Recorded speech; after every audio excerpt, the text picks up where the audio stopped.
Hey, it's Mark Linear with your video thought for the day. Well, I hope you can see the sky behind me. It's absolutely beautiful. Got a great view of the skyline. It fits so well with the psalm that I was reading today in my quiet time. Psalm 19. It's a great psalm. It's divided into two parts, and I want to look especially at the first part of the psalm. It's the beginning. The psalm begins with the statement, "The heavens declare the glory of God, and the sky above proclaims his handiwork." Now, I've got this gorgeous view out this hotel window, and it's a spectacular view, of course, of the skyline, but it's a wonderful view of the sky itself. And I was thinking about that psalm because the psalm says that the heavens are declaring the glory of God. And I was chewing on it that the sky proclaims his handiwork, and I'm thinking, how? Now, I don't hear the heavens. The idea that they're declaring something is something that's not being heard by me, if I mean making noise.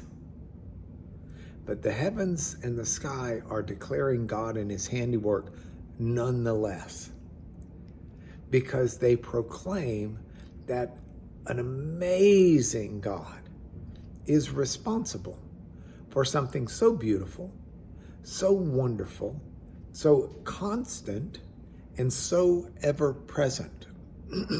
In fact, the psalmist continues and says, day to day pours out speech. Oh, day after day after day after day, the sky is still there. The heavens are still there. There's not a day goes by that they're not pouring out speech, that they're not saying the God who made them is ever present. The God who made them is ever consistent. The God who made them is one who they declare a creative, wonderful, loving, consistent God. So day to day, they're saying the same thing. Night after night, the psalmist continues, reveals knowledge. This is the ever-present God. You won't find a speech where their words aren't heard. You find me a place on planet Earth where the sky doesn't exist. You won't find it. You find me a place on planet Earth where space and heavens aren't present. You won't find it. Earth itself, the land in which we live, sits in the middle of the sky. You can go to the bottom part of the planet, the sky's still there. You can find any part of planet Earth and go out far enough and you're going to find the heavens, you're going to find space. So their voice goes throughout the world and the earth, their words to the end of the world, always proclaiming that there is a God who is God over nature. You know, at the time of the Psalms, a lot of people believed that God was captive in nature, that nature was even God himself. And that's not the revelation that Israel had. Israel had a very stark revelation, very different than all of their neighbors.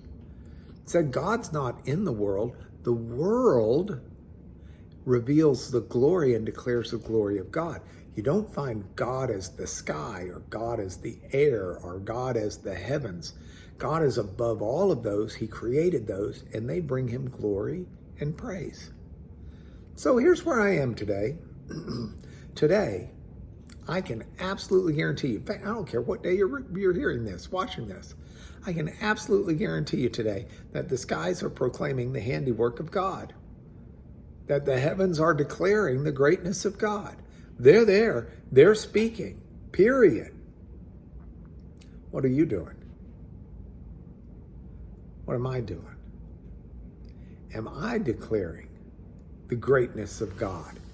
Is my speech, is my words, are my deeds going to declare the glory of God today?